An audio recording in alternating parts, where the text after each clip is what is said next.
નમસ્કાર। હવે છેલ્લે આપણે છે એ વૃદ્ધિની છે એ વૃદ્ધિ અને વિકાસના નિર્દેશકો છે એમની અંદર છે વૃદ્ધિની છે વ્યાખ્યા છે કરી લીધી કે ભાઈ વૃદ્ધિ છે કોને કહેવી એની મેં છેલ્લે તમને છે બે વ્યાખ્યાઓ પણ આપી લીધી કે વૃદ્ધિ છે મોટા ભાગે છે આપણે જે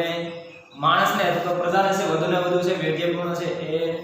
જીવન જીવવા માટે છે અથવા તો આર્થિક જીવન જે છે જીવવા માટે જે ચીજ વસ્તુઓ છે પ્રાપ્ત કરવાની હોય એ લાંબા ગાળે છે એ દેશની જે કંઈ પણ છે શક્તિ છે એ પૂરી પડવાની જે શક્તિ છે ને આપણે વૃદ્ધિ એવું છે એ કઈ રીતના એને પછી મેં વૃદ્ધિની છે એ અમુક મર્યાદાઓ અથવા તો અમુક એને મર્યાદાના ખ્યાલો પણ છે તમને કીધા હતા કે વૃદ્ધિ છે એ મોટા ભાગે છે એ પરિણાત્મક બાબત છે એની સાથે સાથે ગુણાત્મક બાબતોને છે એ સંઘર્ષી અથવા ગુણાત્મક બાબતો છે એની સાથે છે જોડાયેલી હોતી નથી માત્ર ને માત્ર એક પરિણામ દર્શાવતી કે આમની અંદર વૃદ્ધિ થઈ છે ખાલી અથવા કોઈ પણ વસ્તુની અંદર વૃદ્ધિ થઈ છે એવું દર્શાવે છે એનો પરિણામ દર્શાવે છે એની માત્રા દર્શાવે છે પણ ગુણાત્મકતા છે એ દર્શાવતા હોતા નથી દાખલા તરીકે કંઈ પણ તમારી અંદર છે જે ગુણ હોય છે એનો જે વિકાસ થતો હોય છે તમારી આવડતનો જે વિકાસ થતો હોય છે એને છે એ વૃદ્ધિની અંદર છે દર્શાવી શકતા નથી તમારો માત્ર ને માત્ર જે કંઈ પણ છે વૃદ્ધિ થઈ હોય એને જ આપણે એની અંદર છે એ દર્શાવવામાં આવતી તો એની ઘણી બધી છે એ મર્યાદાઓ હતી બીજી મર્યાદાઓ એવી હતી કે ભાઈ મોટા ભાગે છે દેશની છે રાષ્ટ્રીય આવક અથવા તો માથાદીઠ આવક છે એમની અંદર છે એ વધારો થાય છે પણ એની સાથે સાથે છે એ મનોવૈજ્ઞાનિક જે ડબ્બો હોય છે તો મનોવૈજ્ઞાનિક જે વલણો હોય છે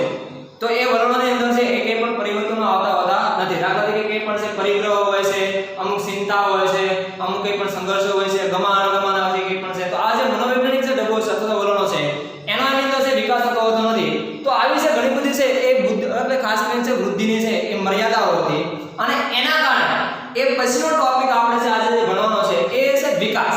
એટલે કે આપણે વિકાસ કોને કહેવો હતો તો વિકાસ એટલે શું તો એના વિશે આજના છે એ ટોપિકની અંદર વાત કરવાની છે કે વિકાસ એટલે શું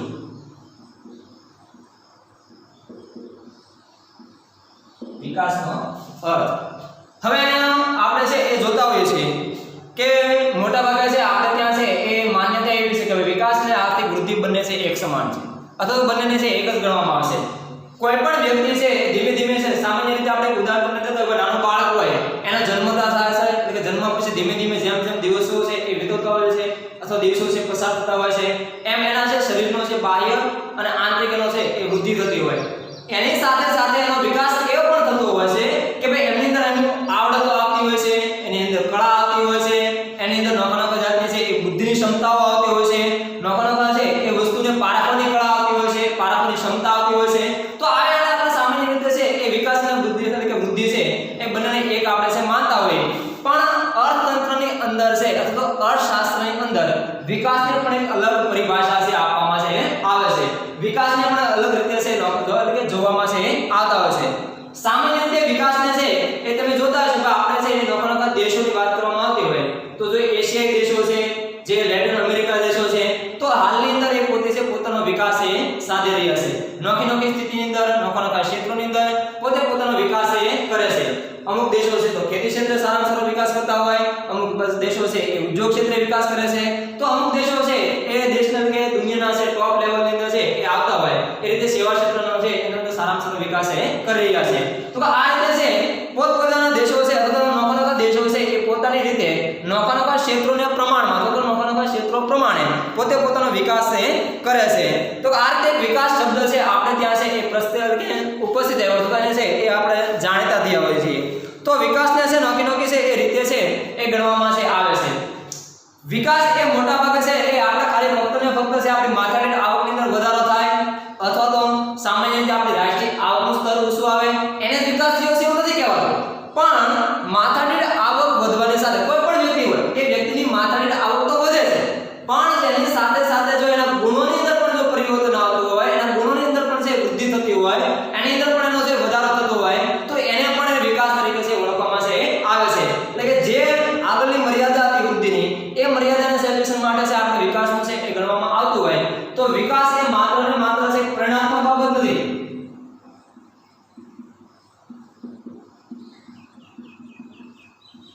નથી પણ સાથે સાથે છે એ ગુણાત્મક બાબત ગણાય છે એટલે કે વિકાસને આપણે છે ગુણાત્મક બાબત એટલે કે સાથે સાથે જે કંઈ પણ ગુણોનો વિકાસ થતો હોય અથવા તો ગુણની અંદર જે કંઈ પણ પરિવર્તનો આવે છે એ ગુણના વિકાસને પણ આપણે છે ગણવામાં આવે છે એને આપણે પણ છે એ વિકાસની અંદર છે ગણવામાં આવે છે એટલે કે એને પણ આપણે વિકાસ છે કહેવામાં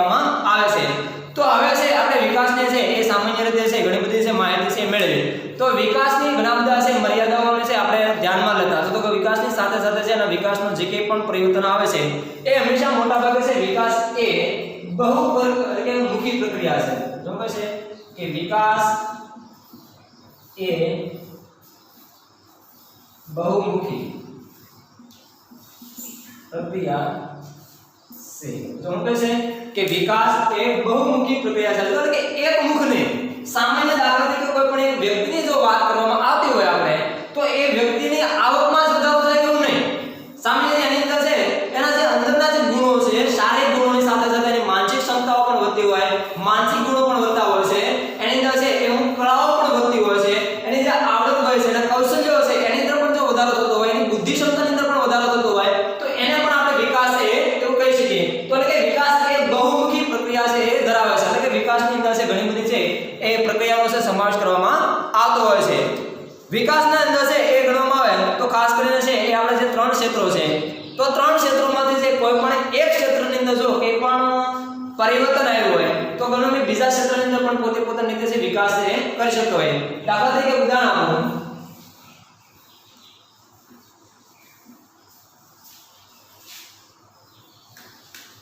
આપણા મુખ્ય ત્રણ ક્ષેત્રો છે: ખેતી ક્ષેત્ર, ઉદ્યોગ ક્ષેત્ર અને સેવા ક્ષેત્ર.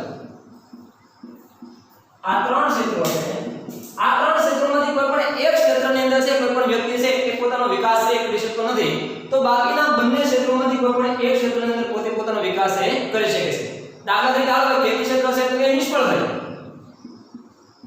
એમની અંદર પોતે છે એ નિષ્ફળ જાય છે, તો એ પોતે ઉદ્યોગ ક્ષેત્રની અંદર છે સારામાં સારો વિકાસ કરી શકશે. તો કહેવાનો મતલબ એવો છે કે વૃદ્ધિ છે કોઈ પણ એક બાબતને છે ધ્યાનમાં લેવી, જ્યારે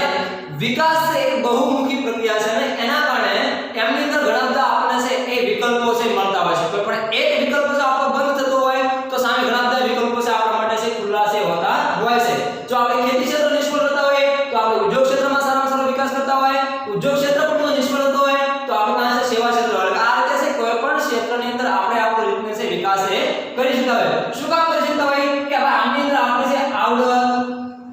આપણા ગુણો, આપણી માનસિક ક્ષમતાઓ,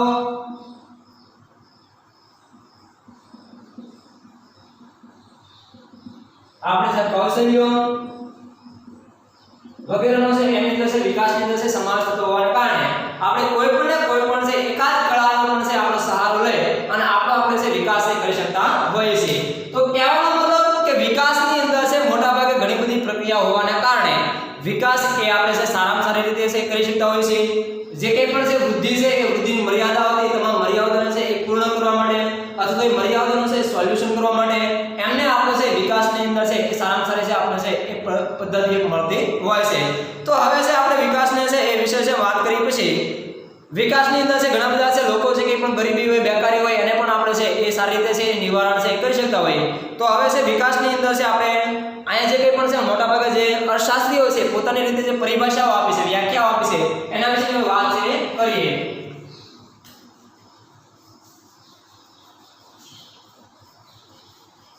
સામાન્ય માનવ વિકાસને છે મેળવો આપે છે. હવે આપણે છે અર્થશાસ્ત્રીય વિકાસને છે એ કઈ રીતે ગણવામાં આવે છે, તો અર્થશાસ્ત્રીઓ છે વિકાસને શું કહે છે તો એના વિશે તો પહેલું છે ભાઈ આર્થિક વિકાસની અંદર છે એક વ્યાખ્યા છે એ ટોડલર આપેલ છે કે આર્થિક વિકાસ એ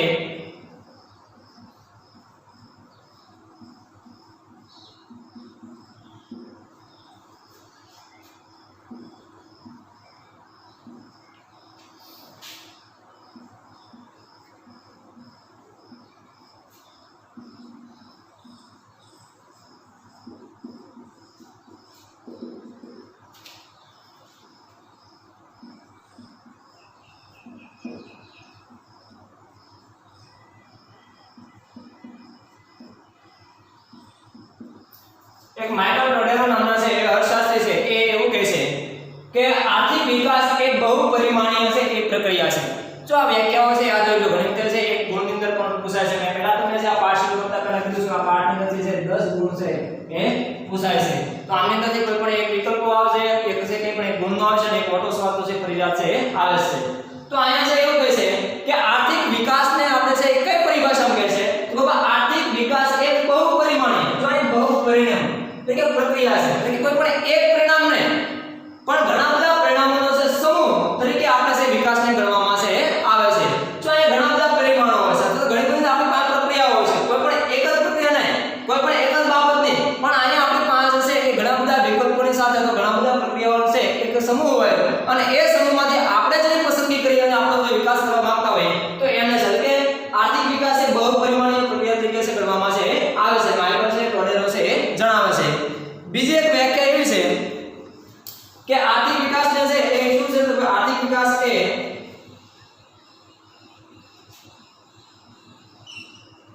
આર્થિક વિકાસ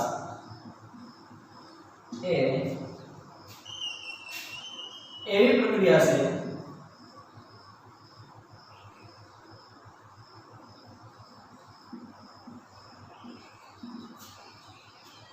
આર્થિક વિકાસ એ એવી પ્રક્રિયા છે કે જે હેઠળ ગરીબી રેખા નીચેની વસ્તીમાં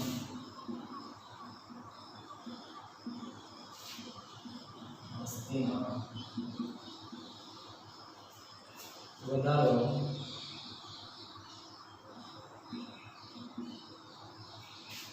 ન થાય આવકની વહેંચણી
જો અહીંયા એક વ્યાખ્યા આપી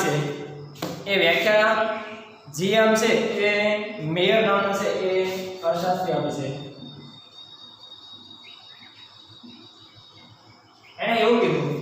કે આર્થિક વિકાસ એક એવી પ્રક્રિયા છે ખાસ યાદ રાખજો નોકરના શબ્દો ઉપર છે બહાર આપજો કે આર્થિક વિકાસ એક એવી પ્રક્રિયા છે કે જે હેઠળ જો કહે છે કે જે હેઠળ ગરીબી રેખાની નીચે છે એ જીવતા છે એ લોકોમાં જો કહે છે કે ગરીબી રેખાની નીચેની વસ્તીમાં વધારો ન થાય એટલે કે ગરીબો સૌથી ગરીબ ન બનતા જાય અમીરો સૌથી અમીર ન બને એટલે કે ગરીબી રેખાની અંદર જે વસ્તી છે એની નીચે કે પણ છે લોકો જીવે છે જે વસ્તી જીવે છે એમની અંદર વધારો ન થાય આવકની વહેંચણી છે વધુ અસમાનતા ધારણ ન કરે ખાસ યાદ રાખજો કે આવકની વહેંચણી છે એ વધુ અસમાનતા ધારણ ન કરે તે શરતોને આધીન રહીને દેશની જે માથાની વાસ્તવિક આવક છે એની અંદર છે લાંબા ગાળા સુધી છે વધારો જન્માવે અથવા તો લાંબા ગાળા સુધી છે એ વધારો થાય તો તેને આપણે આર્થિક વિકાસ છે એવું કહેવામાં આવે છે એટલે આવકમાં વધારો થાય છે તેને આપણે છે એ આર્થિક વિકાસ તરીકે છે ઓળખવામાં છે આવે છે ફરીવાર કહું કે આ વ્યાખ્યા ઘણી વખતે પૂછાયેલી છે તો એ માટે કે આર્થિક વિકાસ એક એવી પ્રક્રિયા છે કે જે હેઠળ ગરીબી રેખાની નીચે જે કોઈ લોકો છે જીવે છે ગરીબી રેખાની નીચે કોઈ પણ વસ્તી છે તો એ વસ્તીમાં વધારો ન થવો જોઈએ જો કે દેશના લોકો છે જે ગરીબ છે ગરીબ જ ન રહેવા જોઈએ એમની અંદર એને વૃદ્ધિ થવા જોઈએ એને પોતાની રીતે જીવન ધોરણ જીવવા જોઈએ એને ઉચ્ચ કક્ષાનું જીવન જીવે તો એ માટે છે એટલે કે ગરીબી રેખા નીચેના જે લોકો છે તો એ વસ્તીમાં વધારો ન થાય સાથે સાથે એમની આવક જે છે અથવા તો દેશની જે કે પણ લોકો છે એને લોકોની આવક છે તો એ આવકની વહેંચણી છે અસમાનતા વધારે ધારણ ન કરે એટલે કે તમામ દેશના જે લોકો છે એમની આવક છે જે માથાની આવક છે એ વ્યવસ્થિત રીતે સારી રહે અથવા તો આપણે છે એને ઉચ્ચ કક્ષાનું જીવન જીવે પોતાના ગોલ પ્રમાણે પોતે છે જીવન જીવી શકે તો એ માટે કે આવકની અંદર અસમાનતા ધારણ ન કરે તે શરતોને આધીન રહીને દેશની જે કે પણ છે એ લાંબા સમયની જે કે પણ છે એ માથાની આવક છે અને ખાસ કરીને માથાની આવક કરી કેવી કે જે વાસ્તવિક છે તે તો એ વાસ્તવિક આવકમાં જે વધારો થાય અથવા તો વધારો જન્માવે છે એમને આપણે છે આર્થિક વિકાસ છે એવું આપણે કહી શકીએ અને આ જો શરતોને લાગુ પડતું હોય તો જ આપણા દેશનો આર્થિક વિકાસ થયો છે એવું આપણે છે કહેવામાં આવે છે એટલે આપણે એવું છે કહી શકીએ છીએ તો આ છે જીએમ મેયર નામના છે વ્યક્તિએ છે એ કીધું હતું બીજું છે કે કઈ પણ વસ્તી છે તો એ વસ્તીની છે એ સ્થિર હોય કે એમની અંદર જે સતત છે એ વધતી હોય પરંતુ ઉત્પાદનના સાધનો છે તો એ ઉત્પાદનના સાધનો તથા ઉત્પાદનની જે રીતમાં છે એ ફેરફાર છે એ જન્માતી એક એવી પ્રક્રિયા હોય કે એમને લીધે છે એ આપણી માથાની આવકમાં અસતત વધારો થવો જોઈએ અથવા તો જે લોકોનું જીવન ધોરણ છે તો એ લોકોનું જીવન ધોરણ છે એ ઉચ્ચ કક્ષાનું જીવન છે પોતે છે જીવી શકે એવો જે આપણો એક નિયમો હોય તો એ જે આપણી પ્રક્રિયા છે એ પ્રક્રિયાને આપણે છે એ વિકાસ તરીકે છે ઓળખવામાં છે આવે છે ફરીવાર કહું કે આપણા જે કે પણ છે મેકલ નામના છે એક અર્થશાસ્ત્રીએ કીધું છે કે આપણી પાસે જગ્યાએ પણ છે જે વસ્તી હોય તો એ વસ્તી એમની અંદર કદાચ સતત વધારો થાય તો ભલે અને ન થાય તો ભલે, પણ એમના જે કે પણ છે એ પોતે ઉપયોગમાં લેશે એ ઉત્પાદનના સાધનો કેટલા છે? 4. મોટા ભાગે ઉત્પાદનના સાધનો છે 4 છે. કયા તે ખબર? મૂડી, શ્રમ, જમીન અને નિયોજન. આ તમે ગણેલા સમજ્યા. તો આ જે ઉત્પાદનના સાધનો છે એ ઉત્પાદનના સાધનોની અંદર જે કે પણ છે એ આવે છે. તો એ સાધનોની જે કે પણ છે એ રીતો હોય, એમની અંદર જે કે પણ પરિવર્તનો આવતા હોય, એમની અંદર નવી કે પણ ટેકનોલોજી આવી હોય, એમની અંદર જે કે પણ છે નવા સુધારા થયા હોય, તો એ સુધારા જન્માવતી એક એવી પ્રક્રિયા છે કે એમની અંદર સતત ને સતત છે એ વધારો થતો હોય, અસતત રીતે એમનો છે કન્ટિન્યુ વધારો થતો હોય. તો એવી જે વસ્તુ છે એને આપણે વિકાસ તરીકે છે ઓળખવામાં છે આવે છે. તો આ વિકાસની અંદર છે આપણે છે નોકરકા અર્થશાસ્ત્રીઓ છે એવું કીધું છે કે વિકાસ એ ખાલી સામાન્ય એક પ્રક્રિયા નથી, પણ ઘણી બધી લાંબી પ્રક્રિયા છે, બહુમુખી પ્રક્રિયા છે. એમની અંદર છે ઘણા બધા છે એ વસ્તુઓને સમાવવામાં આવે છે, ઘણા બધા વિકલ્પોને સમાવવામાં આવે છે. કોઈ પણ એક પરિણામની વાત કરવામાં નથી આવતી, ઘણા બધા પરિણામોની વાત કરવામાં આવે છે. તો આ રીતે છે એ આર્થિક વિકાસની વ્યાખ્યાઓ છે એના ઉપરથી આપણે છે ઘણા બધો ખ્યાલ એવો આવશે, તો તેનો વિસ્તૃત ખ્યાલ એવો આવશે કે આર્થિક વિકાસને છે એ આપણે છે એક લાંબી પ્રક્રિયા તરીકે ગણવામાં આવે છે. એને આપણે પરિણાત્મક અથવા ગુણાત્મક પરિવર્તનો છે એને પણ આપણે ગણવામાં આવે છે. આર્થિક વિકાસની અંદર છે એ ઘણા બધા છે એ વણ વપરાયેલા જગ્યા પણ છે પ્રશ્નો હોય તો ઘણા બધા લાંબા સમય